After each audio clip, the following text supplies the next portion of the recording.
Hey everybody, I'm sure you've heard by now there's a lot of changes happening with HISD and a lot of uncertainty out there. So I'm on my way to my girl Christina's house. She is a local lender and she's very, very knowledgeable in this subject because she's a mom of 3 with 2 kids attending HISD schools. So we're gonna ask some questions and see if we can find out some answers.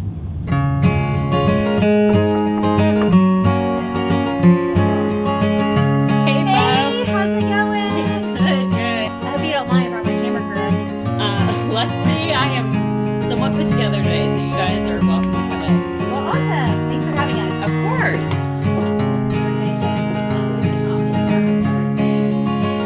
There's some days that are easier than others. Do you want anything to drink? I would love a cup of your tea. Perfect. So what's going on with this HISD change? Tell me. There's so much. I'm trying to keep ahead of it all myself. But basically, the big issue is that we have a $208 million deficit. Wow. A lot of that has happened through recapture, which we all know went to vote last year or the previous year. And then also Hurricane Harvey. Lots of schools were damaged. Schools have been closed. And we don't know what that's going to look like for getting money from the state or insurance.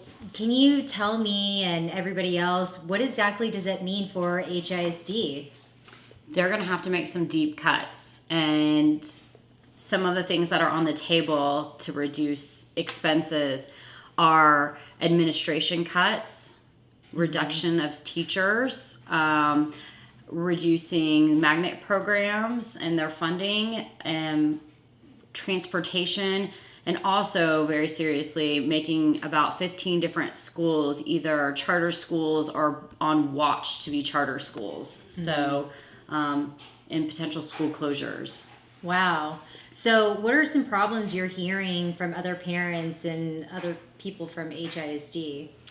So I think a lot of people are really concerned about how's that going to impact their children, how's that going to impact their schools, and is every child in HISD going to have access to a good and fair education? Mm-hmm.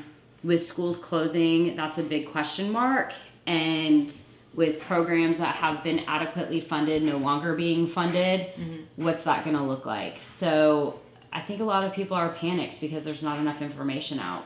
So where can everybody go find out some more information?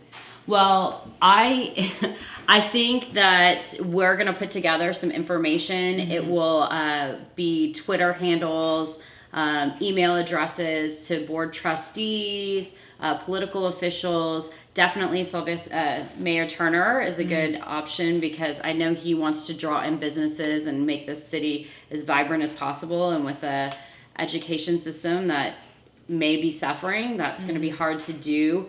Also, I think we need to reach out to state officials and see if we can tap into that rainy day fund, since I know Harvey is a big chunk of the expense that we're in trouble with. So guys, we're going to put all this information out there. I know it's a lot to follow, but there's going to be Twitter. Do you have a Facebook page that people can follow? Absolutely. I definitely do. Okay. So follow Christina and follow me for constant updates and what's going on, and also get involved. March 8th is when... Yeah, it's the expected vote on the budget cuts and the magnet programs and school closures and everything else that we kind of talked about. So thank you so much for your time. I knew you would be the perfect person to talk to about this, and I really appreciate it. Everybody get involved.